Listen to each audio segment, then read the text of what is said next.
the attendees before we move on. I can see a lot of you are raising your hands, and I can completely understand the temptation to do so, given the stellar panel you have in front of you.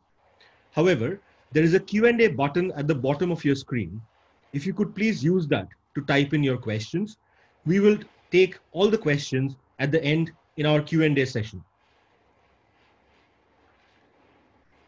To set the context for today's topic, which is democratizing education, in India today, 8.5 crore children between 5 to 6 years of age do not go to school.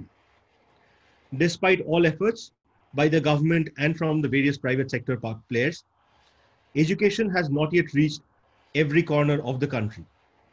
There leaves a large segment of the population who still don't have access to education of any quality. The Honorable ex-Prime Minister of India, Atal Bihari Vajpayee, said, "The linkage between education and development is direct and simple.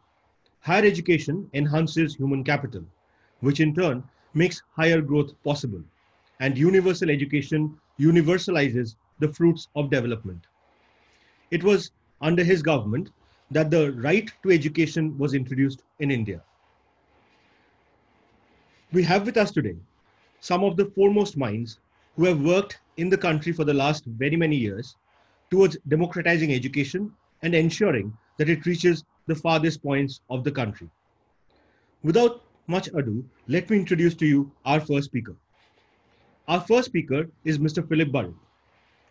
Mr. Burrett retired as the Deputy Headmaster from the illustrious Doon School in Dehradun after 44 years of serving in various educational institutions.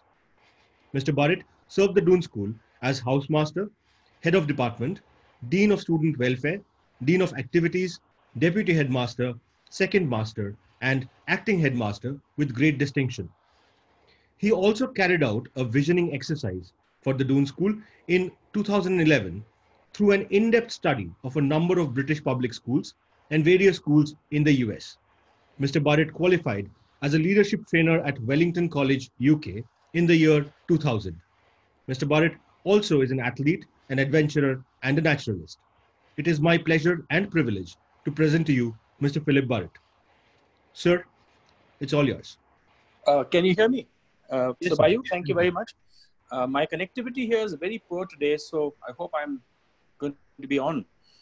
Thank you very much, and very welcome to all our guests who've tuned in and our esteemed panel for this evening. My topic is democratization of education. Now, I see democratic education as an education ideal in which democracy is both a goal as well as a method of instruction.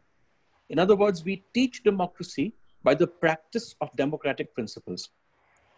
It brings democratic values of education, which includes self-determination within a community of equals, and other values such as justice, respect, and trust.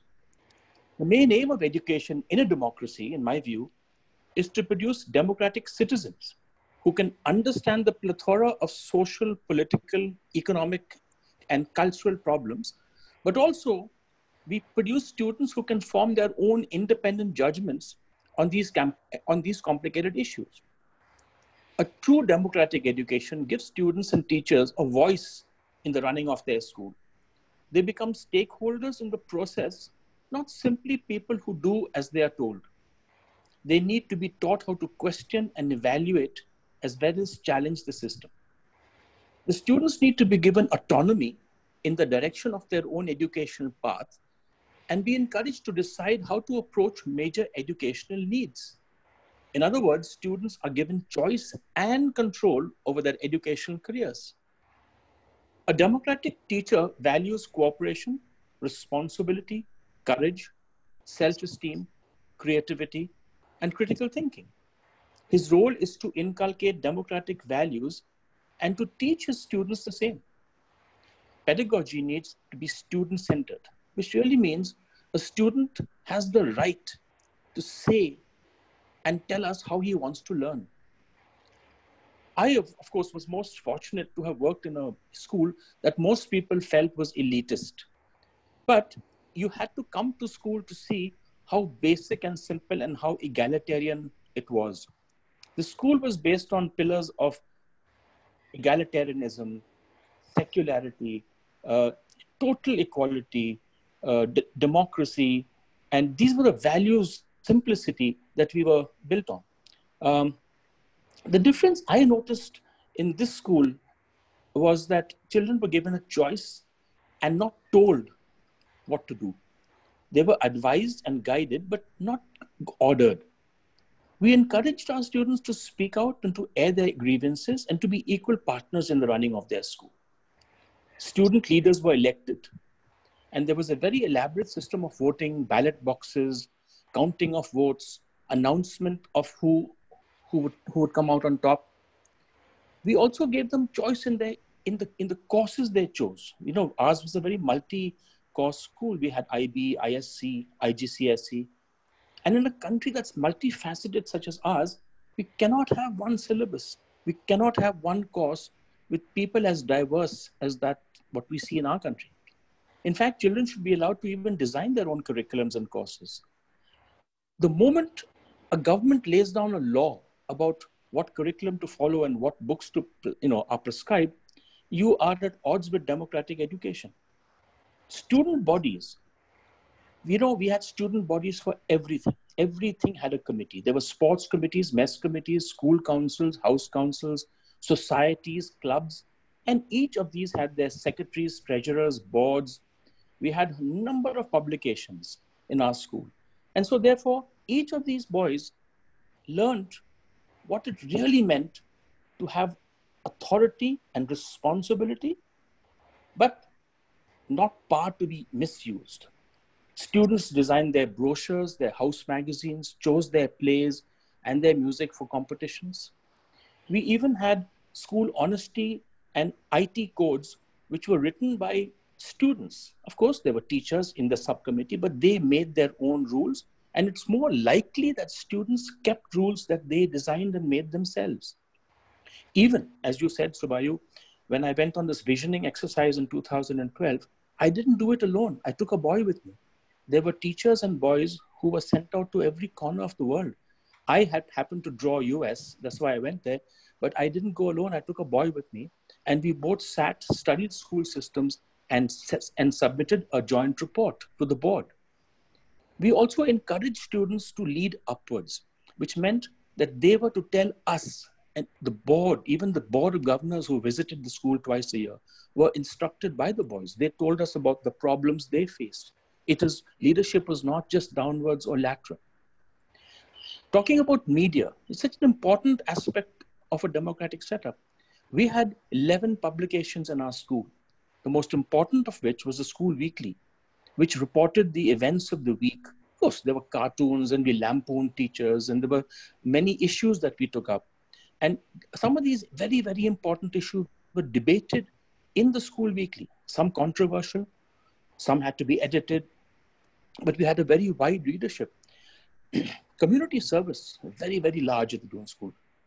We had projects running from child education to helping the blind, to serving food to the poor, to village education. All our boys were mandated to do 20 hours a term of community service outside the walls of school, which meant that every Doon School boy had to get his hands dirty. It's important that we have to consider and be empathetic to the people who are underprivileged. I sometimes wish that our country needs thousands of Doon schools. And the aristocracy that we talk about was not one of position, of power and of birth, but it was driven into every Doon School boy that we had an aristocracy of service. In fact, Doon pioneered what we now call SUPW. In the days before the SUPW came into it, socially useful, productive work, the Doon School had a quota system. Boys actually took up taslas and balans and pickaxes, and we constructed and we worked with our hands. We also pioneered yoga in school education. Our school is the founder school in mountaineering in this country. So our choice of which mountains to climb, which rooms to live in, how many outings we take, all up to the boys. We have a disciplinary committee that looked into student issues. again, taken on democratically. We were a body that suggested and recommended to the headmaster what consequences were to be dished out. Now, democracy also involves issues like patriotism. I mean, everything starts in school. You've got to be patriotic to your school, your house, before you become patriotic to your country. Truth was a very important aspect of school. You know, people who didn't speak the truth were not considered cool in our school system. Diversity. You know, we chose students from every corner of this country. Even staff were chosen from every corner of this country. We're a pan-India school. Equality, as I said earlier, egalitarianism was a very, very big cornerstone of this school. We have the wealthiest students, and we have students who are on full scholarship. We raise funds so that we can get students who we want rather than students who can only afford us. Every religion, every state is represented in our school. And I have never, in my 35 years, ever heard people speak derogatory about people's location, religion, name, caste, creed, nothing of the sort. In Gandhi Jayanti, we celebrate with a community lunch. Every boy and every staff member serves all the support staff, wives and children. I know this is a bit of tokenism, but it teaches our boys the respect for people who work for us. Education is not just for those who can afford it. We have a lot of scholarships and bursaries for people who can't afford it. People don't realize this. Liberty. You know, our boys need to ask, question everything. In fact, there's a joke in the Doon School which says that the moment a boy hears the word no, it starts negotiations. They learn to negotiate. They learn to speak out their problems, take us on, you know, in a very, very polite and gentlemanly fashion. We also believe in happiness. We have a wellness center, which is much more than a hospital. It's a counseling center. We have, it's not something that cures ill health. It's a location in school. It's a part of school that encourages health, in all-round health. And every student is involved with the public life of their school, running generators, AV squad, paper recycling, lost property, library committee, academic councils, drama societies. Everything is run by the boys. The teachers are just standing back, guiding from a distance. To sum it up, democracy should not be just spoken of. It's not just a governance style. It's a way of life that our children need to experience and live by to become members of a true democratic society. Thank you, Shubhai. Thank you so much, sir. As everybody could hear, this culture of empathy is perhaps the reason the Doon School has given us 1 Prime Minister, 3 Chief Ministers, and 10 leaders of our armed forces. Moving on to our next speaker. Our next speaker is Mr. Achin Bhattacharya. Achin is the founder and CEO of Notebook. He's a chartered accountant by training, and he was a director at Deloitte prior to starting Notebook. He has worked in India and abroad in various senior capacities in GE, PwC, KPMG, and Deloitte. Achin is an avid reader and a passionate traveler with a keen interest in economics, history, literature, and philosophy. He is a regular speaker at various forums and also contributes articles to numerous publications regularly. He is also on the board of some of the most renowned corporates and contributes significantly to brand strategies. Ladies and gentlemen, I give you Mr. Achin Bhattacharya. Achin, over to you. Thank you, Shubhayu. Good evening, everyone. I once again welcome all of you to our session today. And thank you for taking your time out and showing our united resolve for the cause of education. A very special thanks to our esteemed panelists who are here today to enlighten us with their thoughts and experience. Now, the words education and democracy are very close to our hearts.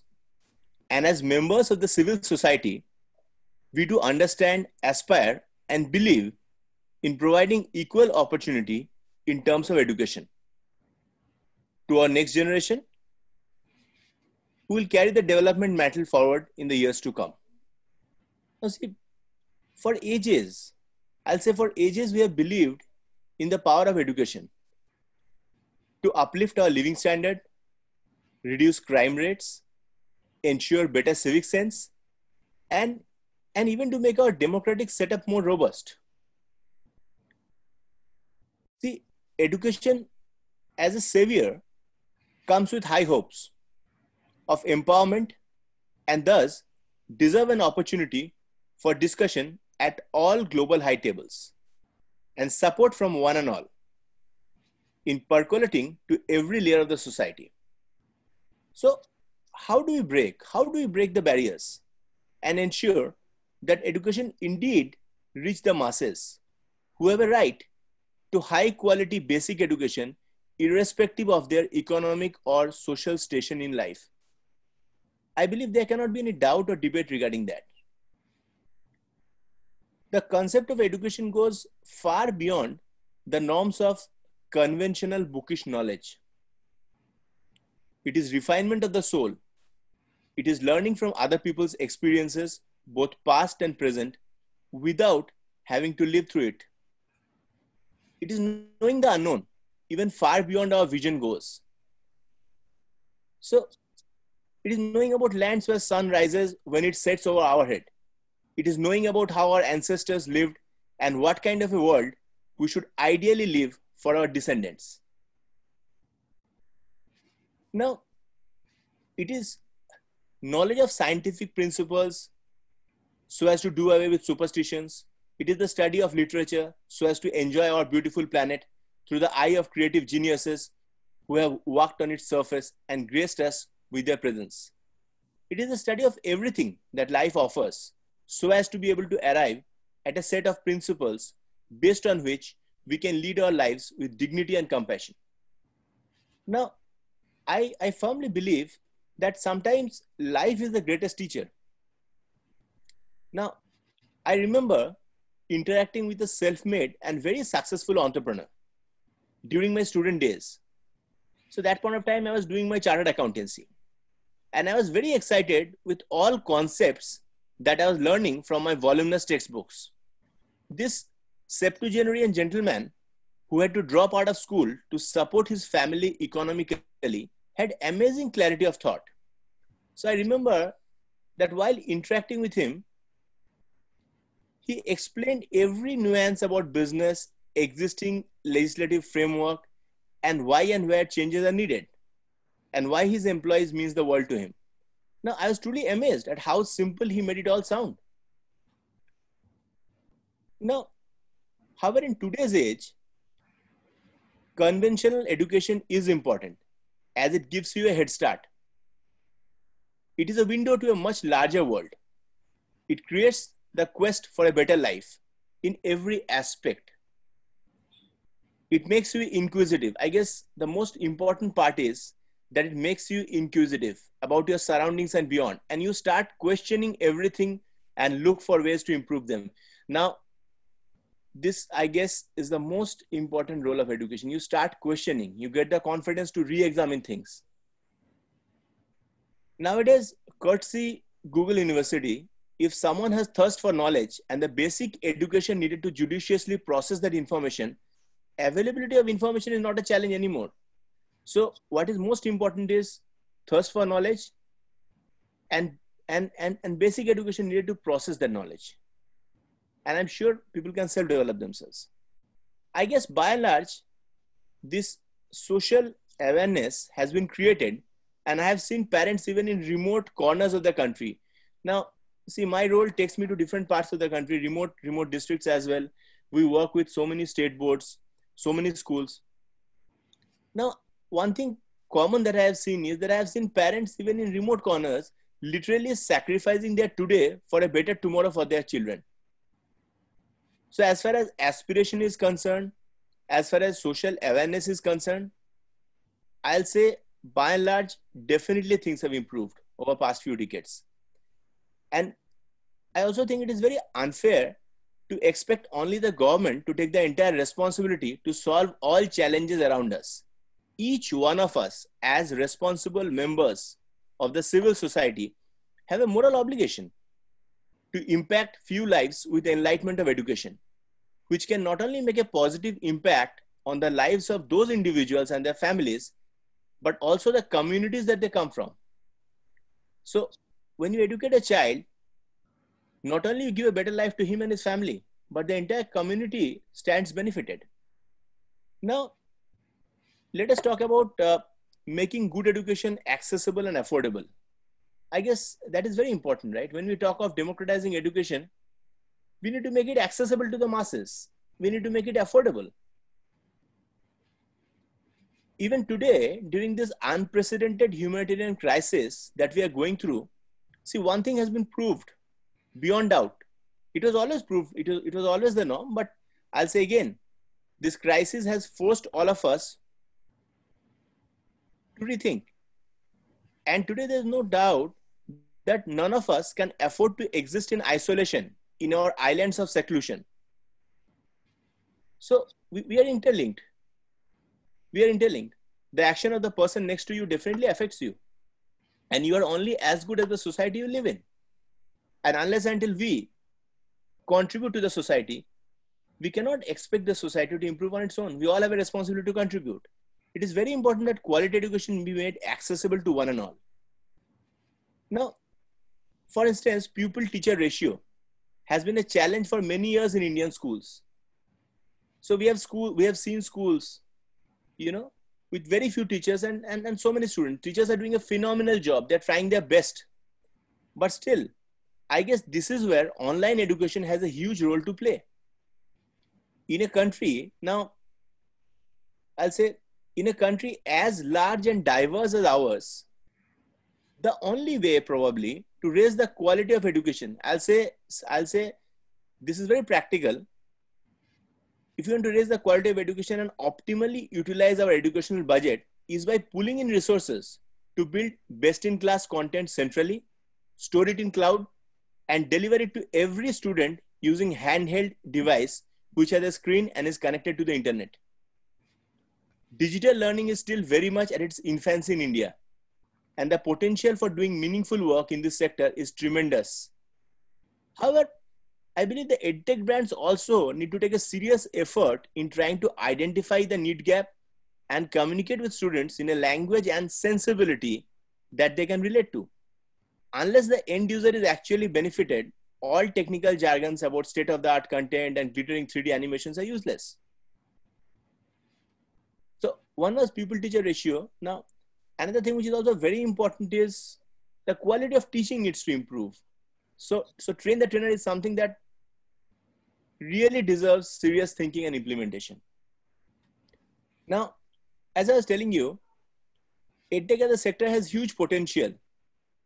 It can actually make a difference to the lives of millions by offering cost-effective, best-in-class education to every child in the country. Internet penetration in India is one of the highest in the world. Data rates are the cheapest. So definitely EdTech has a huge potential in a country like this. Also considering the fact that we have a relatively younger population, adoption to technology is quite fast. The actual potential of the sector will be unleashed only when we will be able to break all socioeconomic and geographical barriers to ensure that each child is able to learn from the best of teachers who are masters of their craft. It is very important to have long-term collaborations between government and players in the private sector, as only state has the distribution machinery needed to ensure access to every child. Now, see, education has been one of the least transformed sectors for a very long time. And I think it is time that we look beyond chalk and talk pedagogy in the confines of classroom and look for more participative learning where students are treated as active co-creators of knowledge and not passive participants. So the role of educators have definitely changed in today's time. Also, the objective of examination cannot be to test rote memory. It should instead assess conceptual clarity needed to apply that knowledge in a real life scenario. Now, see, in order to make education more aspirational, I'll say it is important. So that it is important that it contributes far more towards creating an employable workforce by working on few basic foundation skills, which I'm sure my fellow panelist, Mr. Prem Yadav, will touch upon. So considering the fact that he's in the panel, I guess he's the best person to talk about it. We also need to have more vocational modules built into the curriculum. I once again thank all of you for giving me a patient hearing, and I look forward to hearing the views of our esteemed panel. We have a great panel today on this very important topic. I look forward to interacting more with all of you over the question and answer session. Over to you, Shubhayu. Thank you, Achin, for sharing your thoughts. Today's topic, democratizing education, is very close to the entire Notebook team's hearts, because this was the express purpose with which Notebook was built.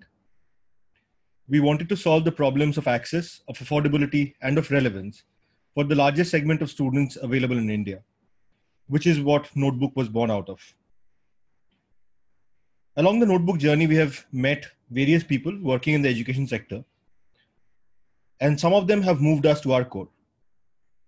One such person is our next speaker, Mr. Prem Yadav.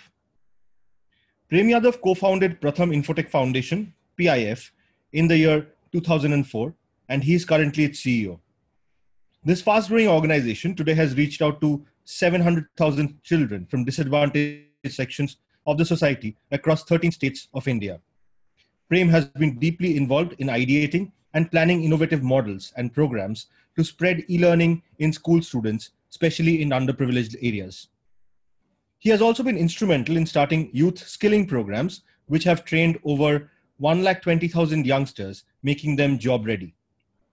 A firm believer in the human potential, Prem Yadav has helped grow his team and the organization on the whole as a strong, motivated set of young minds determined to bring about a digital change across the underserved sections of society. He holds a bachelor's degree in sociology and economics and a master's in resource mobilization and management from SP Jain Institute of Management, Mumbai. Besides contributing to many educational publications, he has been the area coordinator for CORO, the Committee of Resource Organization for Literacy. He was also treasurer at the Suvidha Cooperative. He is the recipient of the prestigious Eisenhower Fellowship US in the year 2010 and has been a TED speaker at the World Economic Forum in Russia. It is my privilege to introduce to you Mr. Prem Yadav. Sir, over to you.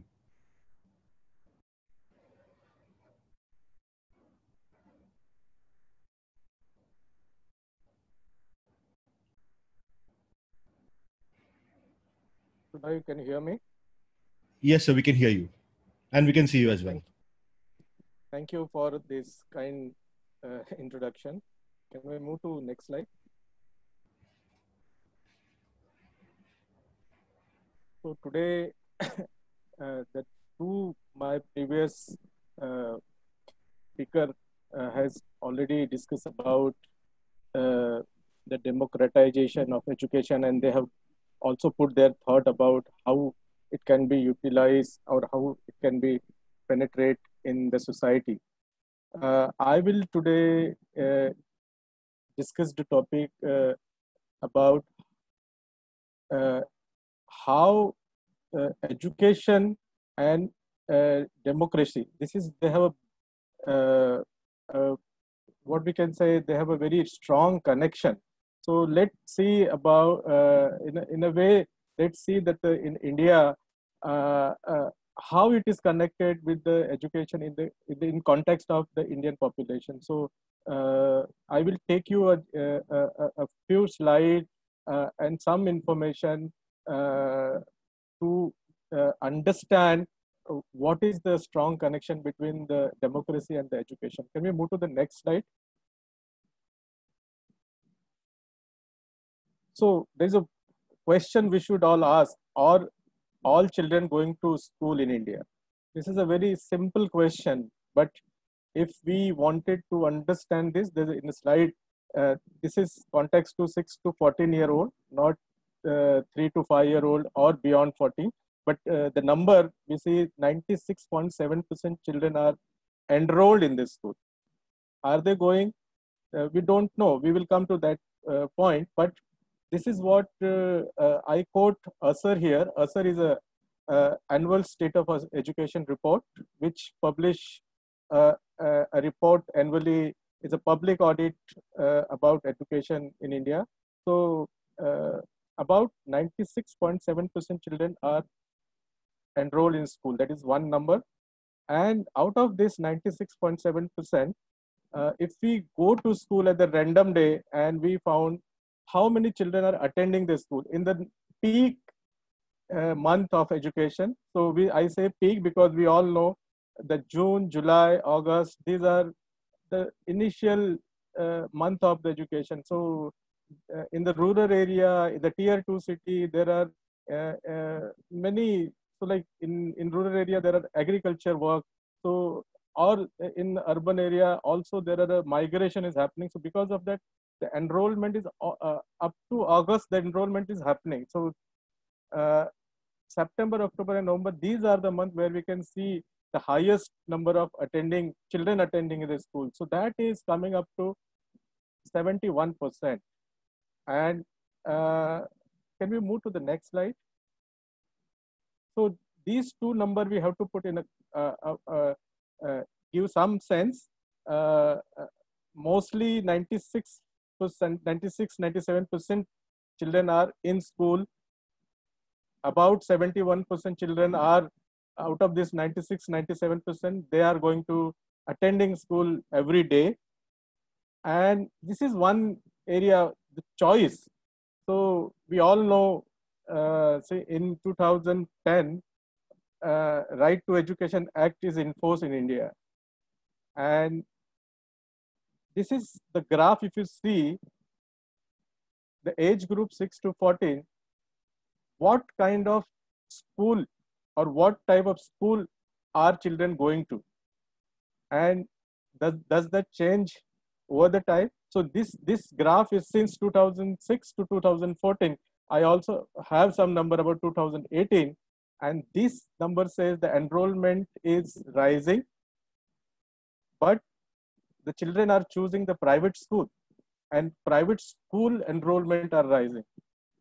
So this is another area where we have to think about where we are failing. Why the private school enrollment is rising? Is there any, what are those reasons why the children choosing or the parents are choosing private school? Why they are not going to the government school, which is almost, we see in radius of 2 kilometers there are schools, but why they are going to private school? Can the state on the next slide, can we move to the next slide, Subhai? These are the state where children are going, choosing, or the parents are choosing the private school. These are the some state, but these are the highest. So we can see the Punjab have the highest, Punjab, Haryana, Rajasthan, and Haryana is the highest, 53% children are going to the private school. Whereas the schools like these, West Bengal, Orissa, and Bihar, those are the lowest one. And this is also a data collected several years. And what does this data says? So can we move to the next slide? Yeah. So this is also one connection. So everybody say maybe the schools don't have facility, they don't have teacher, there is no playground, there is many various specialty issues. So if you can say, so this slide have the data of, so like primary school with the library, playground. You can see the number compared to 2010, 2014, almost like the improvement. You can see there is a lot of improvements is happening. The school with usable toilet is, the number is going up. The teacher people ratio is going up. The midday meal is 85% children are getting midday meal. 19% school in rural area and tier 2 city you have computers.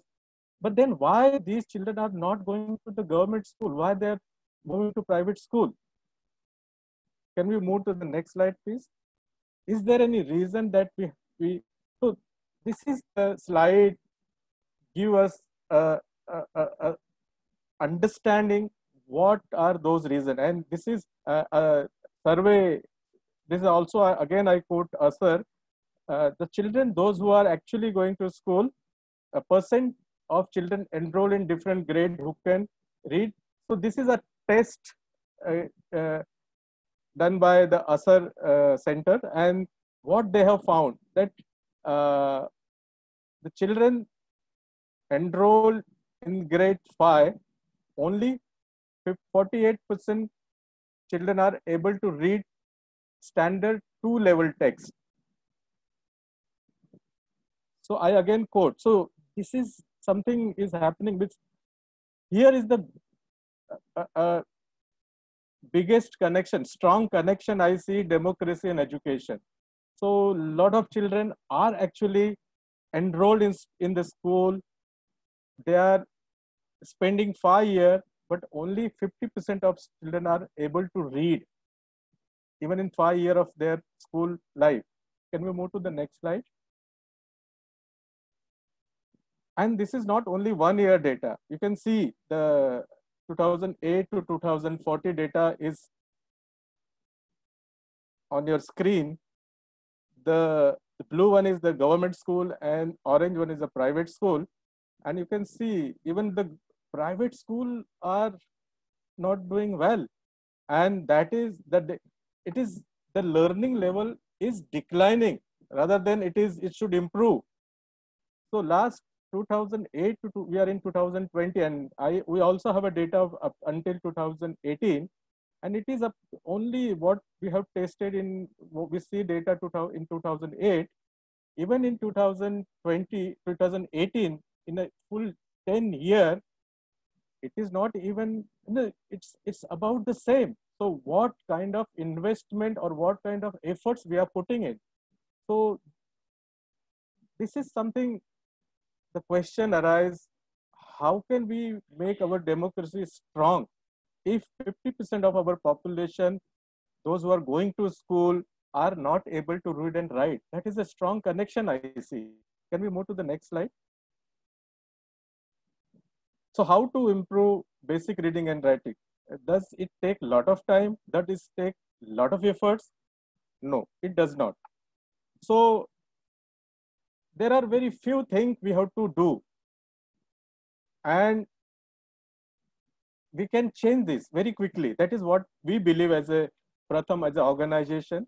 So like we all know, democratizing education is not only about somebody has to tell you and you have to implement program. But in India, we all know we have a system where centralization, we have to take our system from centralization to decentralization. From designing policy to framework of curricula as well. So like it is, everything is design, whether it is a curricula or policy designed at the central level.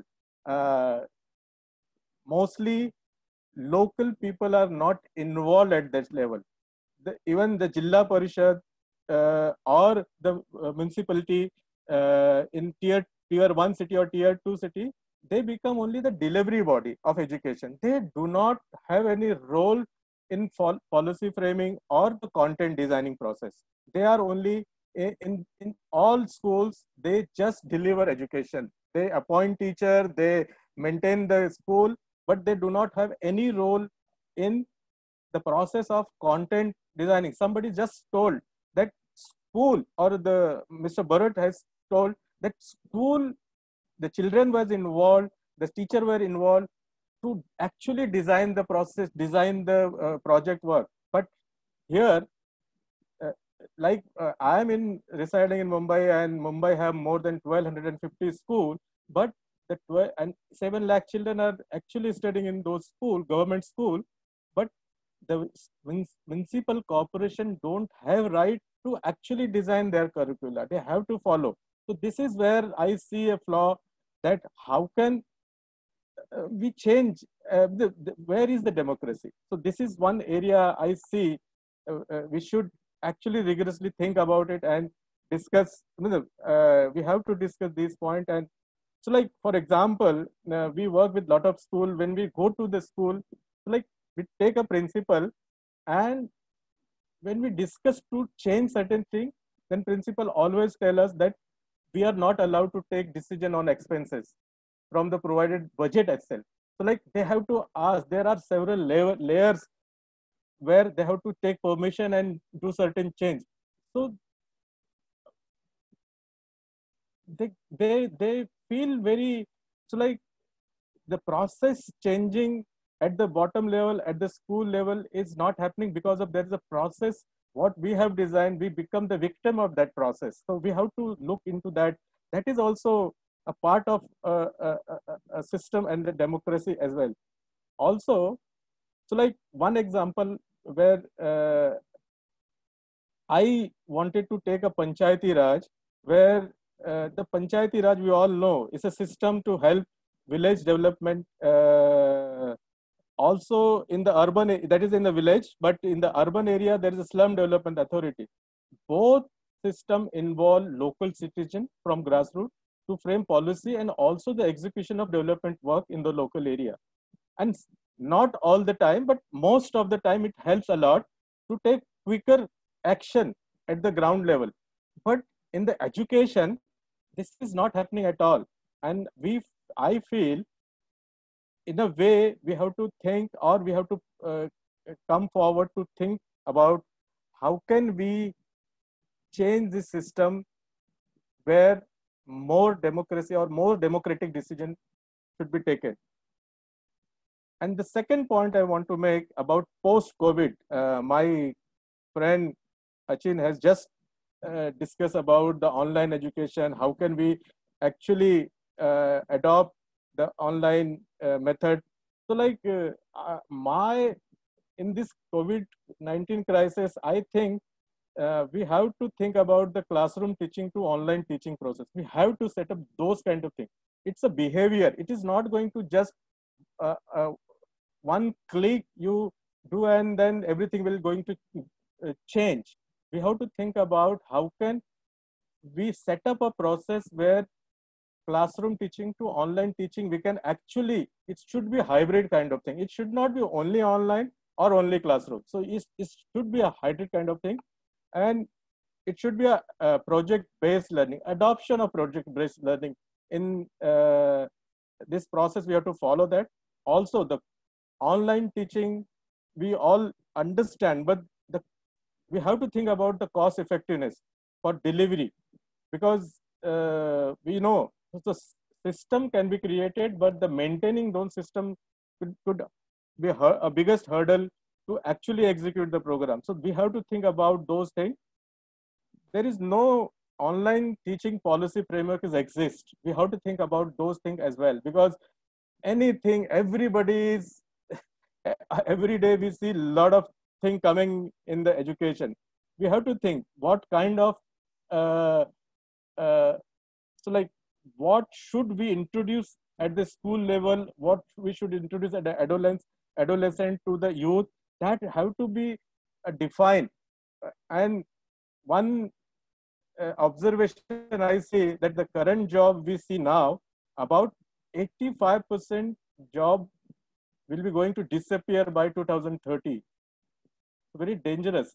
So the society is changing, and we have to think how can we use education technology to prepare our adolescent and youth these future jobs and enterprises. So like we don't have to worry about it, but we have to think about how can we take advantage of behavior change is happening because of this COVID-19. And my summation is about like, we don't have to worry. There is always hope and opportunity to discover. So I will stop here, and thank you, and Notebook and Achin, for inviting me, and thank you so much. Thank you so much, sir. As I was introducing you, and I told people that this is the gentleman who came to our office and we were moved to our core with his passion and the way with which he approaches the problems at the grassroots level. We will now move on to our next speaker. Our next speaker is Mr. Himanshu Kumar Mohanty. Mr. Mohanty is the Regional Director for DAV Institutions. The DAV Institutions are a 133-year-old organization. DAV stands for Dayanand Anglo-Vedic Institutions. They run more than 750 educational institutions around the globe and with great distinction. Mr. Mohanty holds higher academic degrees in English, journalism, teaching, law, fashion designing, and IT. Starting his career as a lecturer in English in 1981 in his hometown, he joined the DAV Trust in 1986 to teach English, and then went on to become the principal of the DAV 10+2 public school and held simultaneous administrative positions in the DAV Directorate for the Ranchi region, which was undivided Bihar and the coalfield areas of Madhya Pradesh and Uttar Pradesh, till he joined Cuttack in 1998, where he oversaw Odisha, West Bengal, and the Northeast as the regional director. After a stint of 1.5 decades, he was posted to Mumbai in 2014 to head the DAV institutions of Maharashtra and Gujarat. And since 2017, he is stationed at Lucknow, looking after the Uttar Pradesh region for DAV institutions. Mr. Mohanty edits an annual anthology of Odia short stories by a series of English authors. He is a fellow of the Computer Society and a member of the Indian Red Cross Society, the Puri Seva Samiti, and various other literary and charitable associations. It is our privilege today to have him speak to us. Mr. Mohanty, over to you, sir. Thank you, Subhayu, for inviting me to be a part of this lecture series. Being a teacher of English, I should go first to the meaning of the word democratization. What is it? Every English word has 3 or 4 connotations. But here I would like to go to the field. What is democratization in education? I choose the second one. Democratization is something which is for making something accessible to everyone. In the post-independent India, education has been a very strong challenge for the government, because India in the world ranking has been one of the top countries that had high illiteracy rates, and education stepped into. But as we go deep into the history of education, we find that yes, education has always been universal, except very, very, very, very ancient ages, where caste, creed, and all that, they separated the country, separated the society, fragmented the society, compartmentalized the society. I won't go very deep into all those things, but in India, what has happened? Provincial boards have played a major role in vernacular medium, limited to their linguistic areas. India is the only country in the world which has so many linguistic compartments, linguistic areas based on caste and creed. What happened later on? That those linguistic areas, the provincial boards, they were catering to the limited areas, particularly because India has been a country with princely estates. So naturally those kings, their nizams, their maharajas, their samrats, they were the chief patrons of those educational institutions. But after, say, 60s, next slide please. After the 60s, what has happened? If we go into the history, it's the ICC board that pioneered uniform education in all parts of the country. And from 60s, the CBSE took over aggressively in expanding from 80s. And both the ICC and CBSE have been playing a major role in equalizing education. Why equalizing education?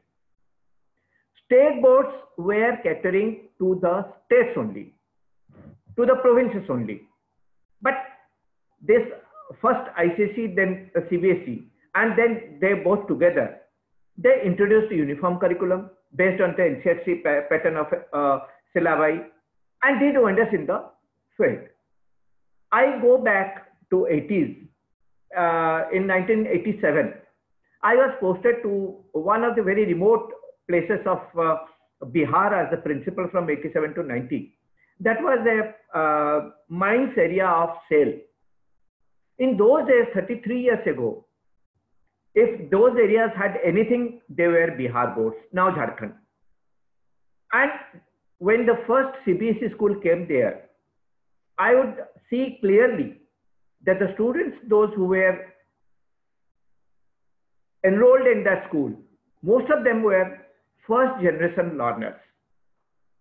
But as a principal for so many years, I had the opportunity to go deep. I was very young then. And naturally, I had a kind of spirit, a kind of determination to serve those areas which were lagging behind in education. Next slide, please. So when I go through, I won't talk much about all those things, but I'll definitely say that the independence of the schools in designing their middle school syllabi have provided scope for innovation. Here I would just tell you one thing, that as I have been seeing students, I have worked almost all over the country except South India, but I had my connection with South India because of the Central Institute of English and Foreign Languages. But what I have found is that children are the same everywhere. Their mental developments, they are same. What hinders them from, say, signing in life is the social strata, the social fabric that is going, that holds, I must say, the most important factor in our Indian system of family. The children are bright as they are in cities. The children are inquisitive as they are in cities. The only thing they lack is the logistics, which CPSE has provided, and the equalizing impact of those education in all over the country, they have created wonders. But how do I see, how do I perceive that how technology has helped? Only after the advent of computers. Earlier, they were all simple talk and chalk. The teacher was the best audiovisual medium, and Blackboard was the best teaching aid. But after the computer has come, there has been a sea change. I would like to focus mostly on the how we are going to see the Indian education system after the COVID crisis. Yes, we have lived all these ages. Yes, we have seen the development of education in India. But what is going to be the shape of Indian education system after the COVID crisis? It's a concern of concern. We must think, we must try to find out what is going to happen. I'll just give you 4 or 5 examples, small examples. Online education has been the need of the hour. Nobody was taking it seriously, to be honest. If I don't offend anybody, none of us has been taking online education very seriously. But the COVID crisis has imposed upon us, has forced us to think how online education can be further implemented. But yes, neither, as one of the speakers said, I was listening very carefully, that online education and the traditional classroom system, they have to coexist. And we must devise it in a manner when both the coexistence are effective and they are complementary to each other. Like the COVID crisis has come, none has ever foreseen, none had imagined such a crisis can ever grip the entire world. In the past, there have been certain diseases, but they were mostly located, they were mostly limited to a particular country or maximum the neighboring countries. But this is a crisis that has gripped the entire world. How to go about? What will be the system of shape of Indian education system after the COVID crisis? I will take very practical approach because I am concerned. I have been involved for last 35 years with the basic education system, the traditional education system, and online system has come. It has done truly a blessing to the Indian society, but traditional system has to be there. Online system cannot replace the school system, nor school system can wipe out online system. But what is going to happen? I will give you 3-4 points to think over. What will happen after the COVID crisis when it comes to traditional system? First thing is the WHO, the country, the government, everybody is saying we have to learn to live with the COVID crisis for at least so many years. And what is the remedy that's showing? In absence of a vaccine, in absence of a medicine that can cure it, is the social distancing. Social distancing can be practiced anywhere and everywhere, but not in the school system, not in the schools. I'll just give you 3-4 examples. One, students come to the classrooms, to the school in a horde. They go back in further groups. And where is social distancing possible there? How are you going to enforce the entry and exit norms? Does it mean that no child will mingle with anybody else? Second is, now we talk of masks, everybody. School, when you enter any school, be it a government school, be it a private school, be it a primary school, be it a senior secondary school, even in universities now, masks, will they form a part of the school uniform? Now, social distancing, the most now key word in this, key term in this crisis, social distancing. How are you going to prevent social distancing in the schools? Primary classes, pre-primary classes, where the children are supposed to be in groups. How are you going to help it? Social distancing is not possible. And again, children come from various fields, various homes, various areas. You never know. School administration does not have the even logistics to know that. So will the child be permitted after entering the school after screening? Do we have the logistics for that? And most important, most of the schools now they run transports. How will they run transport system?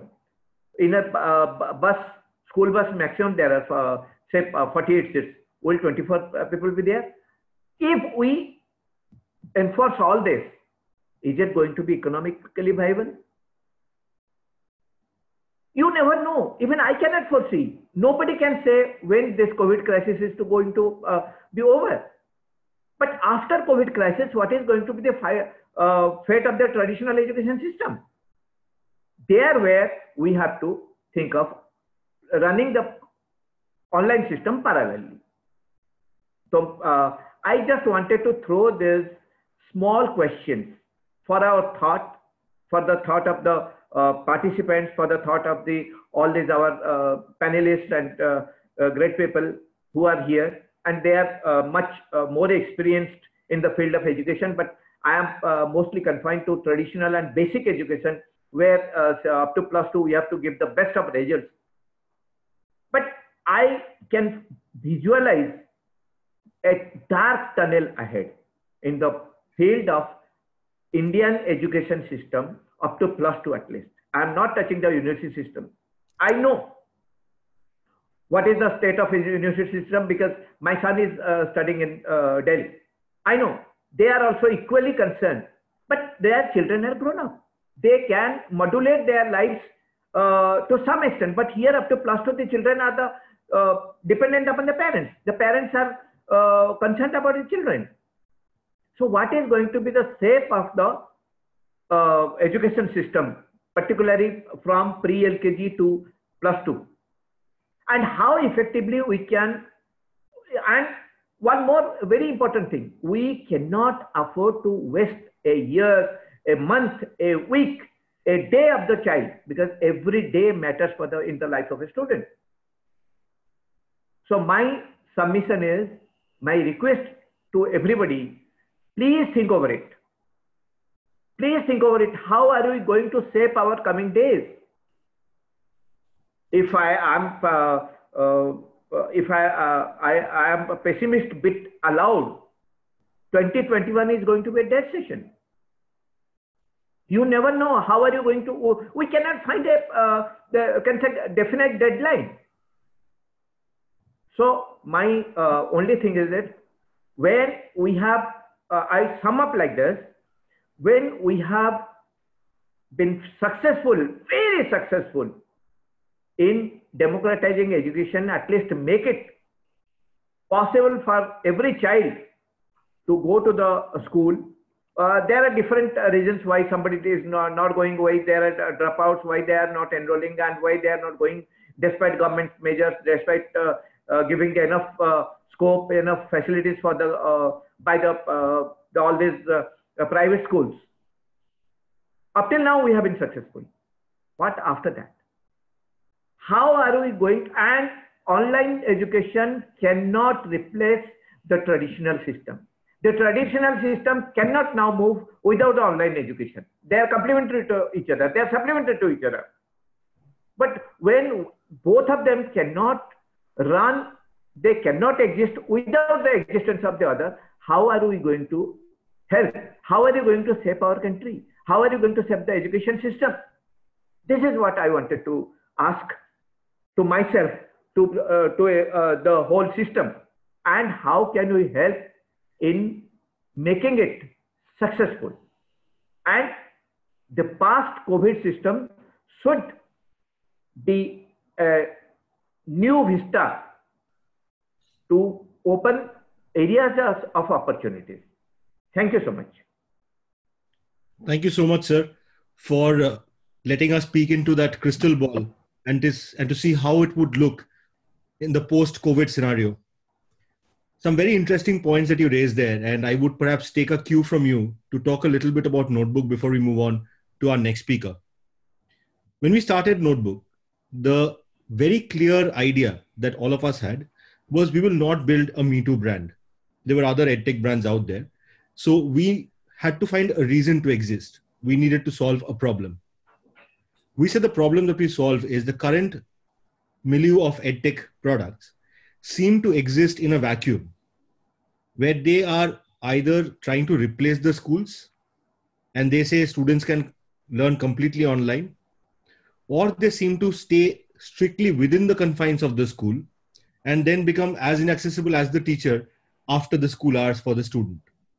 At Notebook, we created what we call the After School Education app. What I will do now is I will do a very quick demo of what Notebook is all about, because there are certain facets that I believe touches upon what all the speakers have said so far. Notebook was built on the idea that people will adopt technology when they find it easy to use. A lot of technological products out there, high quality technology, extremely complicated technology, fail because people find it difficult to use. The idea is to disseminate education and not develop technological skills. When you arrive on the Notebook website, this is the page that you see. You click on login. You use the username study at home and password 1234, which is what we have done to make Notebook universally free right now. Once you enter, you will find various boards and classes all listed here and subjects for each one of them. What I will do is I'll show you something from the UP board, because we did something very interesting for this particular board. As a lot of you are aware, the UP board schools start English a little later than CBSE and ICSE schools. They start English around class 5. By class 8, they're learning nursery rhymes, which an ICSE or a CBSE student does fairly earlier on. In class 11, the syllabus goes up to a Shakespeare level, which means there's a sea change of the level of comprehension that you expect from the same student. What this has done is it has created a fear of the language of English amongst these students. In our formative months, when Achin, myself, and the rest of the team were traveling to various parts of India and talking to students and teachers, we identified this fear as something we definitely wanted to remove. The formula that we adopted for this was very simple. We said, let's tell them the story first.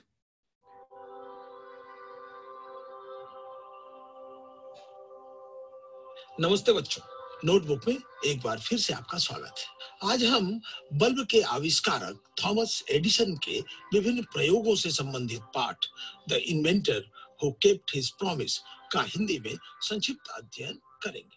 Thomas Alva Edison बचपन से So what we did is we first said, let them understand the context, the story, the lesson that was being imparted in a language they are really comfortable with, which is Hindi.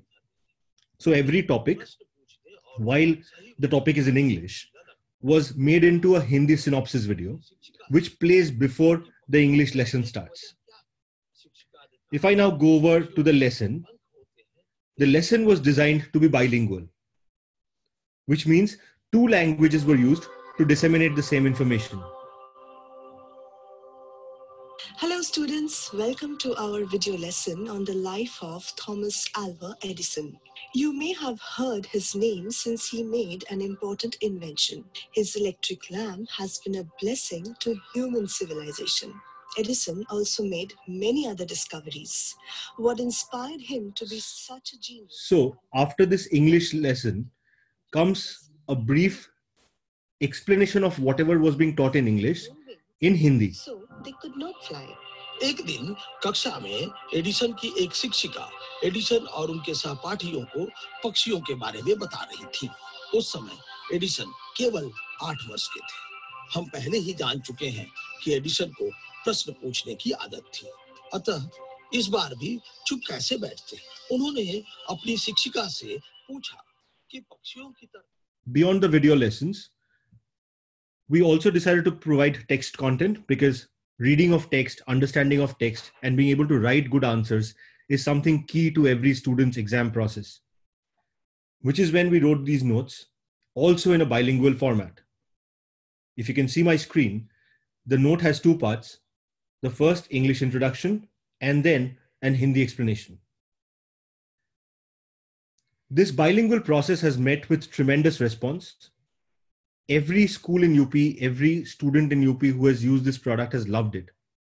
And today, we are very, very fortunate to have more than 10,000 users coming onto our site every day. A large part of them from the state of UP and not from the urban centers. Democratizing education truly means taking education beyond the small urban centers it has always lived in and making it equally available, equitably, and affordably across to every nook and corner of the country, which is what Notebook was born out of, which is what Notebook is today trying to do. I thank you for your patience with that small demonstration. We will now move on to our next speaker. Our next speaker is Ms. Sudatta Khuntia. Sudatta is the National Theme Leader, Public Education and Child Rights at ActionAid India. Before this, she has served as the Program Officer at the Regional Office in Jaipur, Rajasthan, a Program Officer for the Food and Livelihood Thematic Unit for ActionAid India, and Program Manager, National Child Rights and Knowledge Hub. She has been working on children's rights from 2002 as part of ActionAid and as a part of different national and state level forums on different aspects of the rights of children, especially education, food, and nutrition. Her responsibilities in her current role include providing strategic support to the regional teams, organizing research studies, offering policy advocacy, helping capacity building of program teams, and media advocacy in alliance with ActionAid's regional offices and external organizations and networks. it is our pleasure and privilege to introduce to you Ms. Khuntia. Ma'am, if you could please come online. Thank you, Shubhayu. Am I audible? Yes, ma'am. Please go on. Yeah, if you could put on the slide presentation I've shared with Abhishek. Meanwhile, you kind of put it up. My namaskar to all the panelists.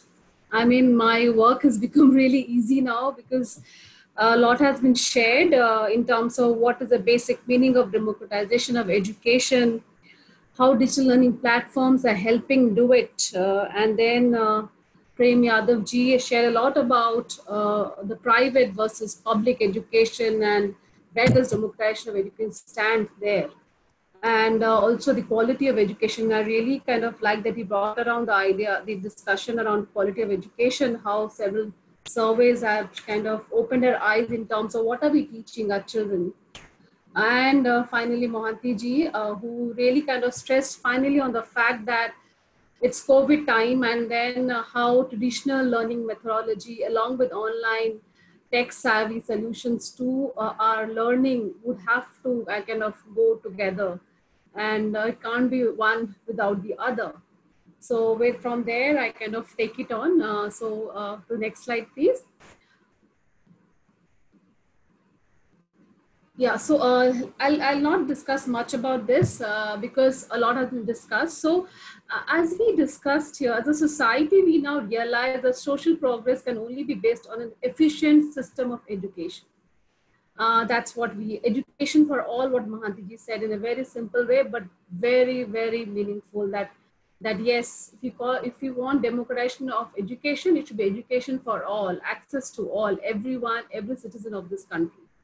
And over the period, as we say, gone are those times where different caste systems, the income, gender differences, this does still exist, but yes, we have gone a lot ahead of those times.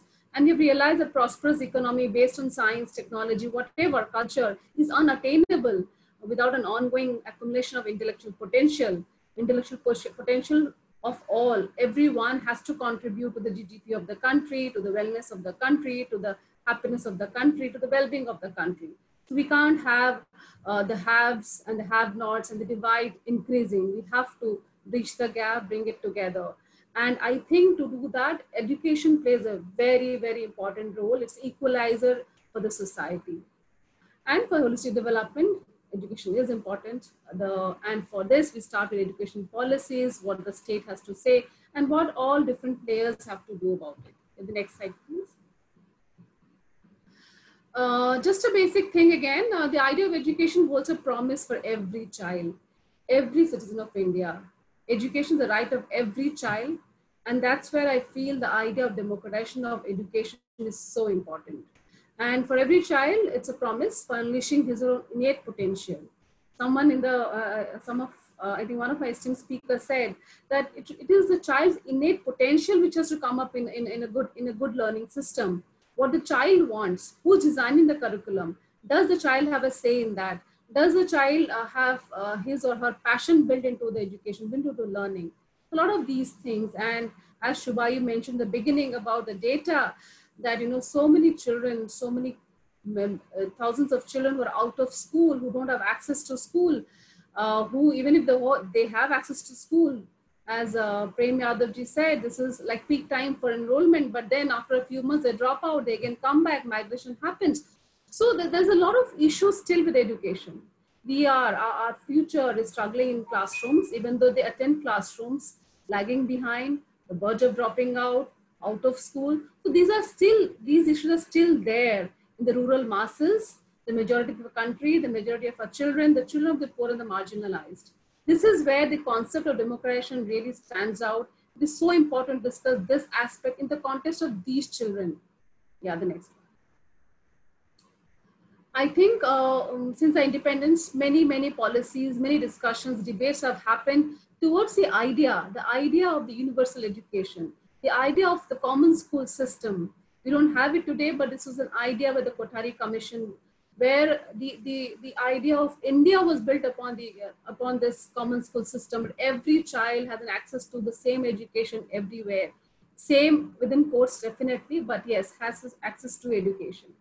And a lot of schemes, the efforts of the government has gone into building this idea together, bringing in children to the gamut of education. A lot of programs have been built in the Sarva Shiksha Abhiyan, the midday meal schemes, basically to stop school hunger and have better access of children to school. So a lot of things have gone, a lot of efforts by the state has gone into bringing children to school. The first thing was to bring them to school, bring them to the gamut of education, then we gradually go into the quality of education. The major, I think the landmark was the Right to Education Act, which provided free and compulsory education for children from 6 to 14 years of age. Here, the Constitution guarantees, the government guarantees that every child has to be in school, has to be educated, takes the charge of every child of this country. So that's what the landmark judgment, landmark act, I would say, and we are working through it. There are challenges in it also. So thus with all of these, I think we have made a lot of progress in the expansion, the enrollment rates have increased, retention, also we have worked on equity and inclusion. The quality of education, I feel, is still a challenge, or the lack of it, I would say, in terms. So this is an area I think we need to work on. Our education is our thinkers, our teachers, parents, children, everybody has to come in probably once the children are in school into the gamut of education. What are they learning? Our surveys are very depressing, I would say. So are they learning, are they learning right? Why aren't they able to learn? What is it that challenges the learning methodology? Why is it that a service, the private or the public, both the service don't show a very good picture of this? Yeah, next. I feel, to kind of come down very quickly, I think, to secure India's future. As you say, it's a country of young people now, of children now. So we need to democratize education. We need to reach out to all. And I feel the basic, the three main key crucial stakeholders are our students, our parents, and our teachers at the moment. Why would I say that? Students, yes, definitely the students are the core. We need to empower the students. And I think our education system has been very, very different, the traditional system where a lot of rote learning is happening. Children don't get into the depth. Children don't enjoy the learning. It's all rote learning. Examiner systems have to be overhauled. And, it's like just kind of read and then give your exams and forget everything. So this entire learning systems has to be very empowering process, has to be an enlightening process.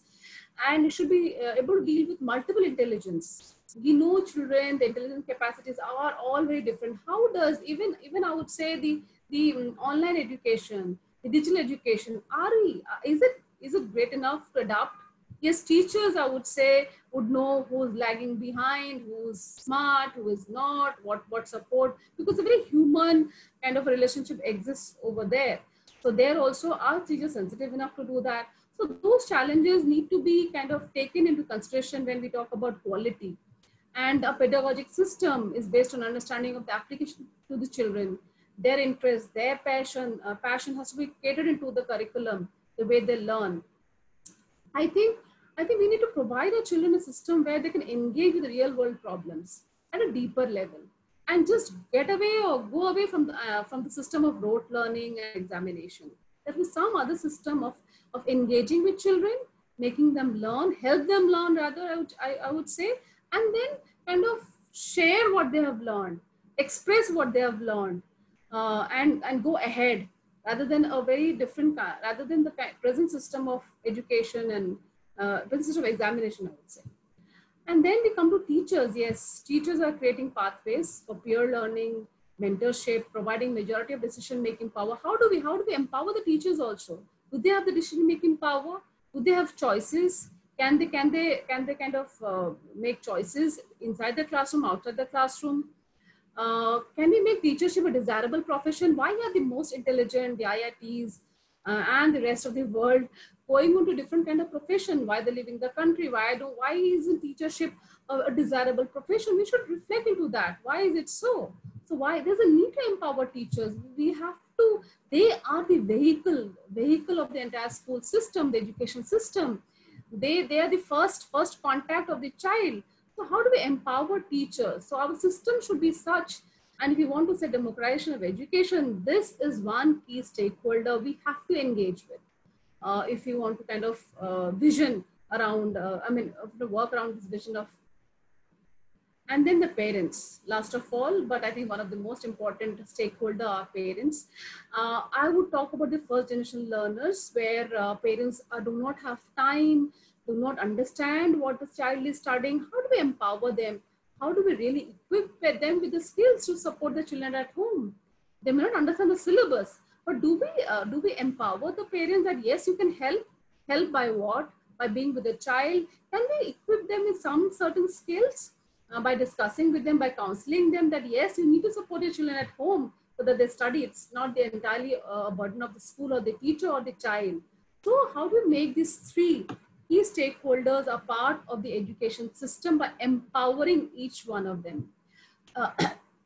And I feel all our policies, actions, if we talk about quality education, can be clubbed into a lot of points. Like something which comes to my mind is, when you talk about democratization of education, the policies around education, the programs around education, it should be accessible to all, everyone, beyond the caste, class, income gaps, gender, everyone. I think every child has a right to good infrastructure and education materials. You can't have one school in Kandhamal, where my state, or Kalahandi, where it's a broken house, no kitchen, water is dripping during rainy season, and similar government school in the cities are very good. So how do we have a very good, proper infrastructure and education materials, learning materials for every child accessible? And increase accountability. You can't have half the teachers not going to school, bad infrastructure, nobody monitoring, no examination, no counseling, no parent-teacher meeting. So you need to increase the accountability of our educators, of parents, of communities, as well as the administration who runs their education system. So we need to bring a lot of accountability into this sector also. And I think teachers, how do we enhance the teacher training? Even over today also in digital learning, as I would say, teachers were also kind of, when my son, for example, had online classes, I found a teacher also fumbling through. They weren't equipped to handle the situation. So we need to really look forward 10, 20, 30 years ahead of us in training our teachers, in training our children. As someone just said, some of the jobs would just vanish in 10, 15 years. So kind of our trainings, our learning system should be able to adapt and also equip children and others to adapt to future situations. I think we need to look at education reforms a lot, and especially from the lens of people, lens of the child. The two crucial things I feel, if you talk about democratization of education, yes, this is what I feel is from the lens of people and the child. Make the education system child-centric also. Designing the syllabus, the curriculum, we also have to keep the child in the center. So make it child-centric, make it people-centric. Yes. And the next slide, please. I think when talking about the children, the parents, the teachers, overall the education system also needs a bit of overhauling, I feel. Just to point out, I've already shared effective and efficient systems of delivery, high levels of accountability, openness to adopt new ways of learning by all. Yes, as someone said, that we need to adapt to situations. Suddenly COVID has come, and most of us are not able to adapt. Our systems are not able to adapt. We were not ready for this. So, and some of us are not even open to adapt also. So this is one point. Freedom of schools also, with regard to be able to do creative work for better and enjoyable learning. Do the schools have that freedom? Do teachers have the freedom that they can create with children, have a more friendlier environment within the school, with children relationship? So a lot of these comes into the entire education system in our country. I'm talking about public education system in our country, more so in that aspect. The next one, please. Yes, outbreak of COVID and challenges in education. This has suddenly come to us. March, exams were midway closed. Sessions just closed. CBSE, ICSE children were not able to give some of the exams. State boards also had to stop. So all of this suddenly came, and we were like dysfunctional, I feel. Schools were closed.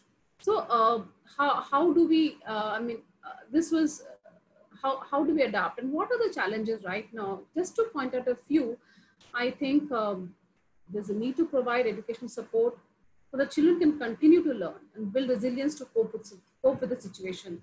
I give an example where my child, it was more focused on the syllabus as to what they need to finish up in the online sessions. Nobody really counseled them over COVID. Nobody really assured them that don't worry, things will be fine, and how to stay safe.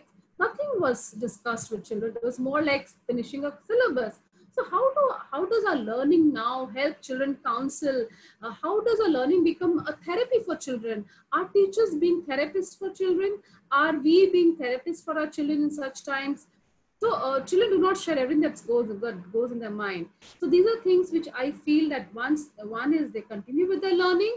They also build resilience to cope with such situations, such pandemics, any such situations also. So where teachers, a system has to play a role. We cannot do away with this. The education has to play a role. We cannot do away with this. And technological solutions need to be redesigned, I feel, in a way that they take into account the differential access of technology. See, immediately the government announced a lot of online packages, online tutoring. Schools did with this, but really, in urban cities, I found that the classroom attendance in online classes are 50%. In urban places, also children do not have an access to the gadget. There's one phone, they have to share with their parents. So there was, and what to say about the rural areas? They don't have an access. Caste plays a definite role. Gender, yes. Does the girl have an access, or the brother has an access to it?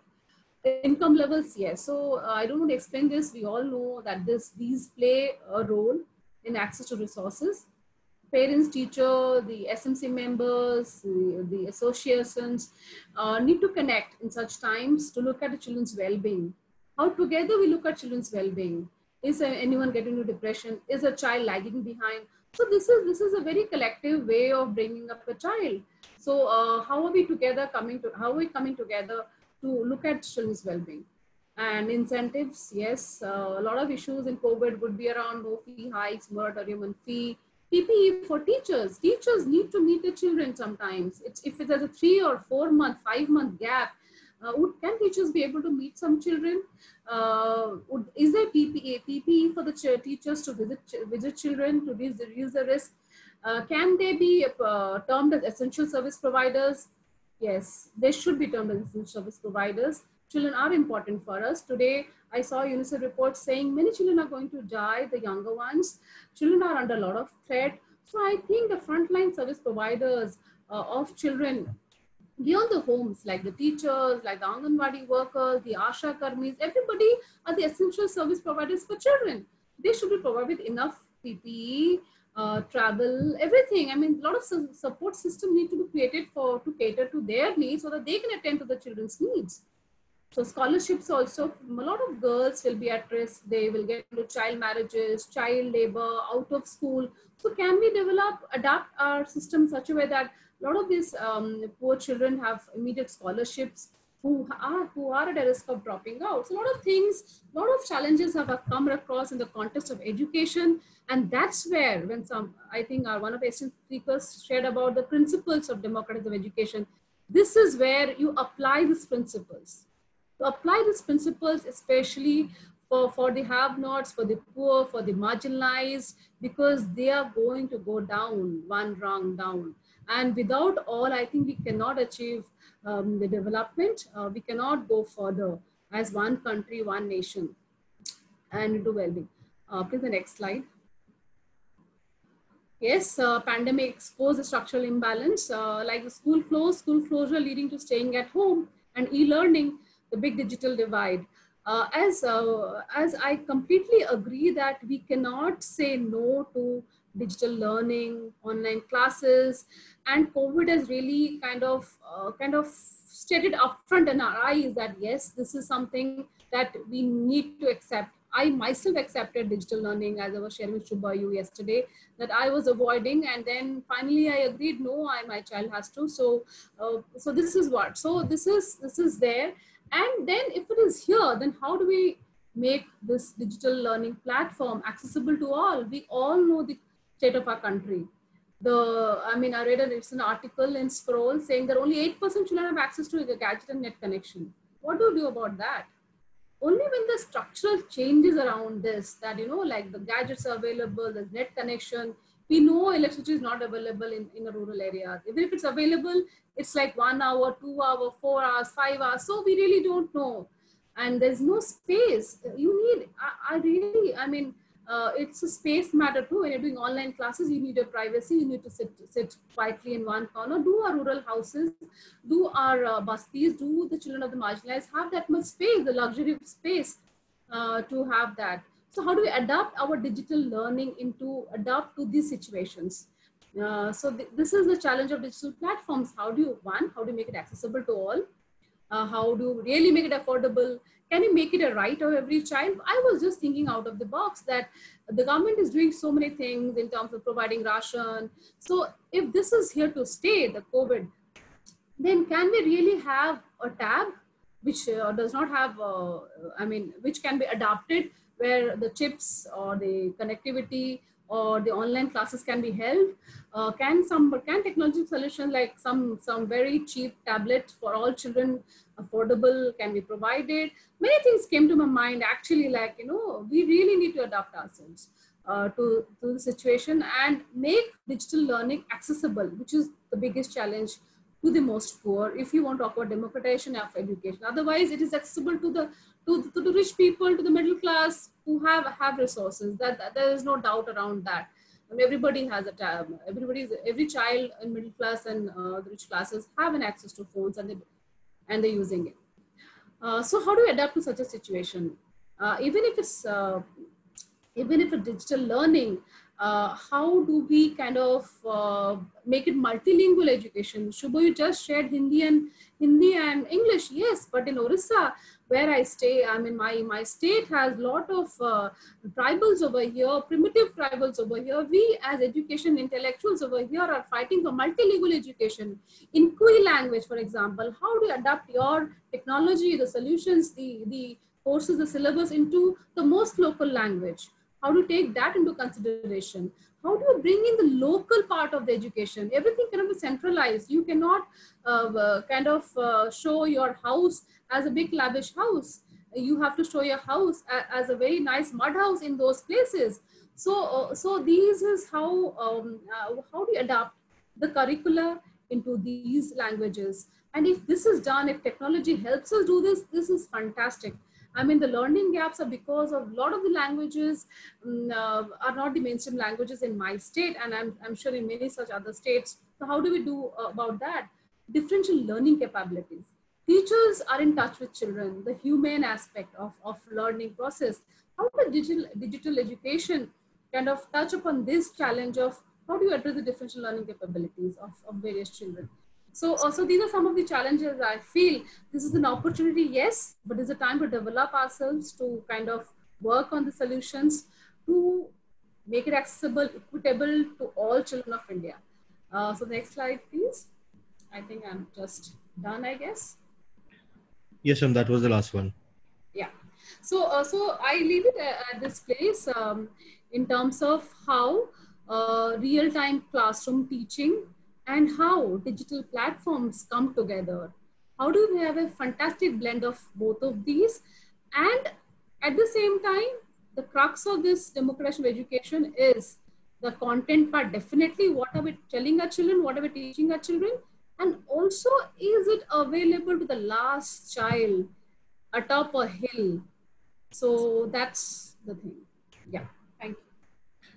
Thank you so much, ma'am, for those very thought-inspiring points that you mentioned there. We're running a little short on time, so I would move on to our question and answer session.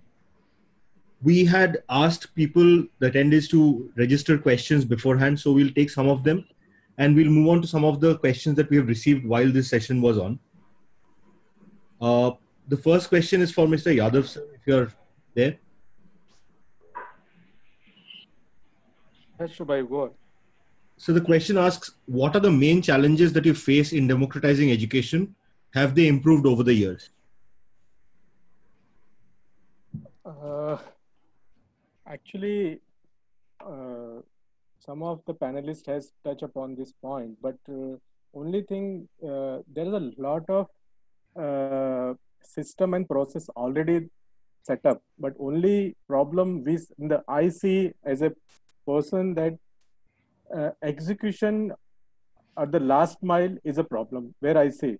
And in last presentation, Sudatta also touched upon that involving parent, children, and also the teacher. These are the three major elements we have to think about.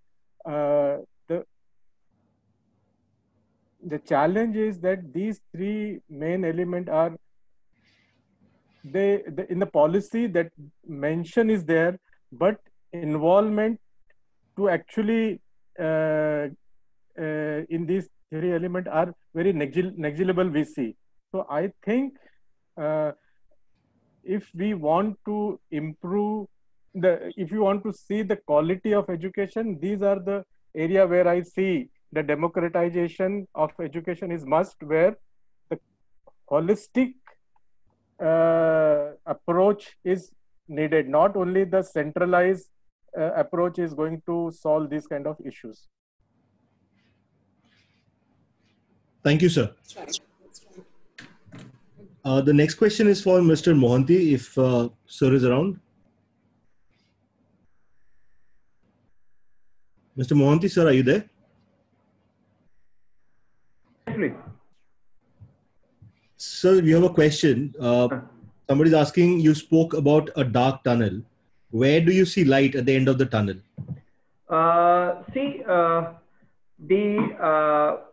Every cloud has a silver lining. And had this pandemic not come, we would not have learned self-restraint, coming back to the family life. Same way, when it comes to dark tunnel pandemic, definitely we are passing through this dark tunnel, but again with an optimistic look at the light at the end. So the path is dark, but I hope and I am optimistic the light is there at the end of the tunnel, but nobody knows what time we will take to cross the tunnel. Only thing is that we have to be self-careful. Right, sir. Thank you so much. We are going to rush through a little because too many questions, too little time. Sudatta ma'am, if I could take you for the questions next. We have a question that asks, you have talked about empowerment of students, parents, and teachers. So what do you think the role of government and society is in this process? That is one. I would also request you to take this other question where we are being asked, do you believe that digital disruption will hurt democratization of education? Yeah, the first one, I think the core are the teacher, the student, and the community. But in a massive country like ours, we talk about every state, every community, and run the entire system. And as citizens of the country, it's a right of every child. That has been ensured by the government. The government needs to provide with free education, compulsory education, and education for all. That I think no perfect private payer would be ever able to do it. So that's where to run the entire system smoothly with all the stakeholders, taking all the stakeholders together, as it is a right of our. We are tax-paying citizens. Every child has a right to this. So that's where the state has to run the machinery. So state is efficient in running the machinery. So with its administration, with its people, it has to run it. So basically with the core values, with the core principle, with the core people within it.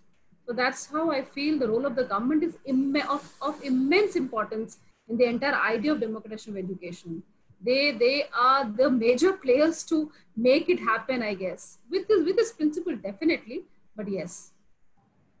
And with digital disruption will hurt democratic education. I think digital part of it, as someone in the panel said, I think it's at a very infancy stage in India. So democratic education has a lot of parts to it. Not necessarily digital will play, is playing an important role today, but definitely it is to play an important role in the future. It has to play an important role in the future. So that's what I see in future. Yes, it has a big role to play to make it happen. Since it hasn't really happened in the truest sense in India, we are yet to achieve its goals. Democratization of education, it has its own goals. It is yet to achieve, and I think their digitalization will play a very important role. Thank you so much, ma'am. Thank you. Prem sir, if I can bother you for another question. We are being asked, how frequently does Asar happen? That is one. And another is, can you share something more about Digital Sakshar? Okay. So Asar is done every year since 2005.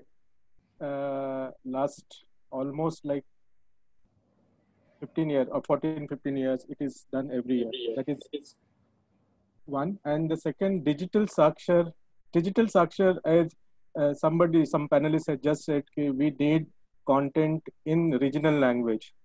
And that is how we also think on the same line, that India is a big 1.3 billion population we have, and almost like 300 million children are there in the school. So out of that, regional language number is also so high. And Digital Sakshar, we have designed a regional, like we work from Maharashtra. So initially we have content for Maharashtra schools syllabus.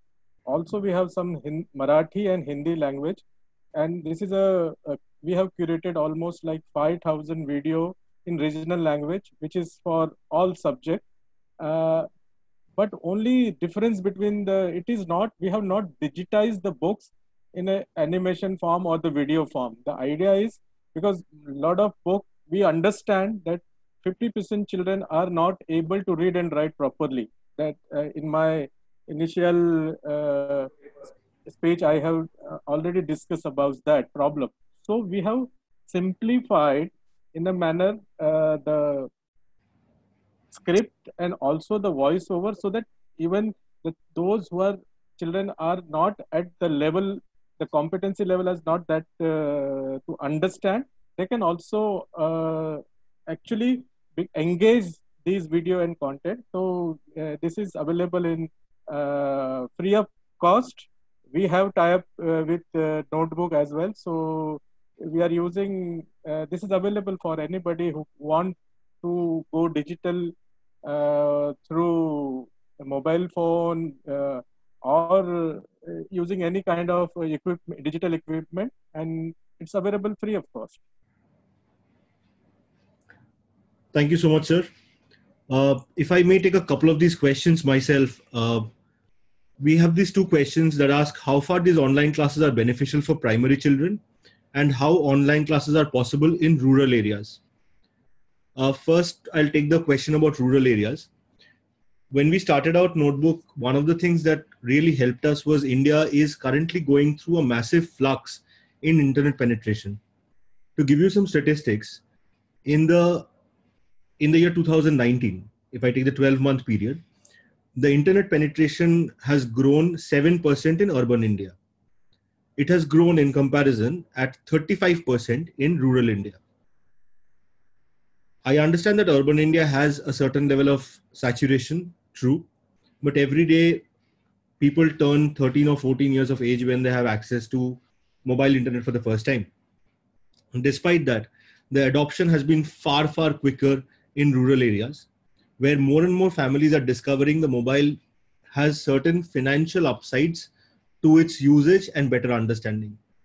So while it's a process, it's work in progress. I am not going to claim that every rural area in India has phenomenal network right now, but it is changing rapidly.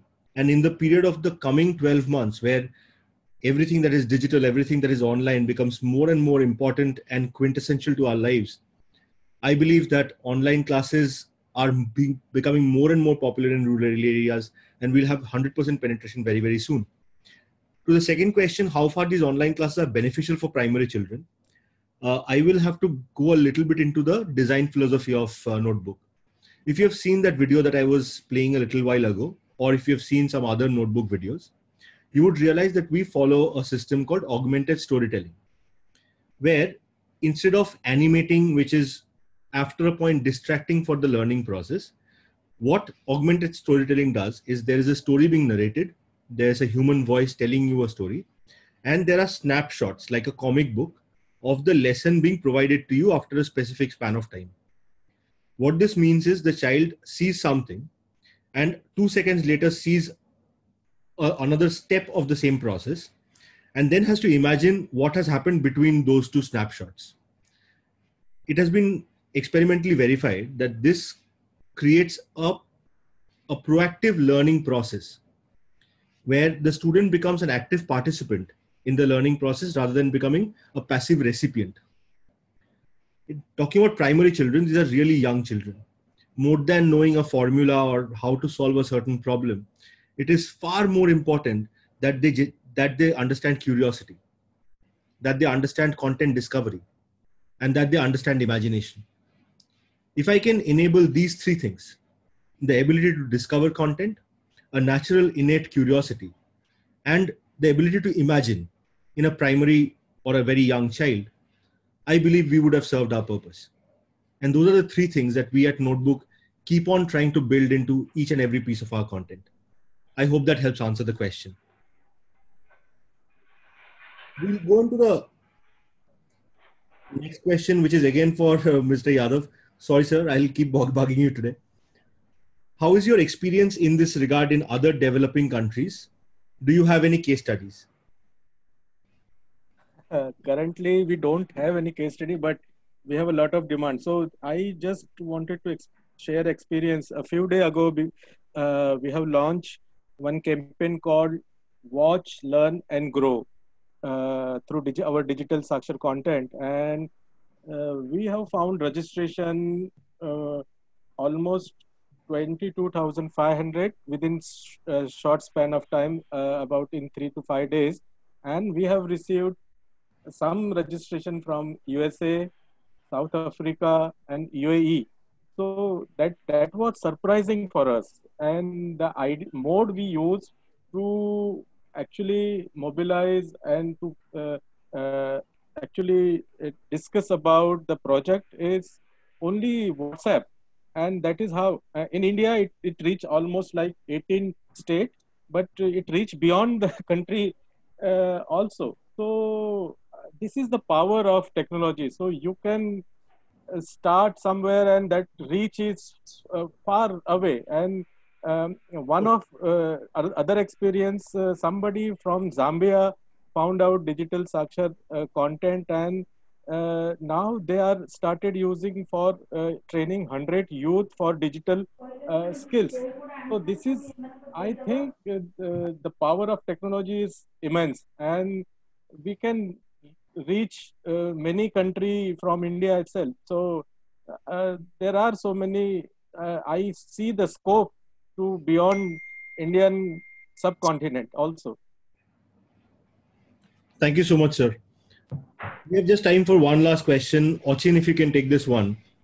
We are being asked, how do you think online and conventional education will exist in parallel?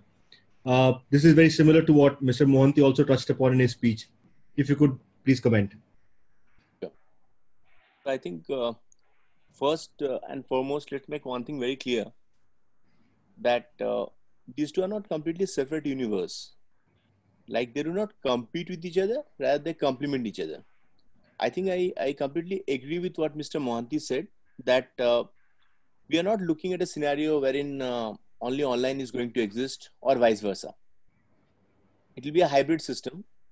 Second, what is also very important is that technology at its best is only an enabler. So basically what any edtech brand or digital platform aspire to do is to connect great teachers with students who need them the most. So I guess Shubhayu, that answers your question. Yep. Shubhayu, can I yes, sir, please. Supplement for a second? Yes, sir. Absolutely. This is absolutely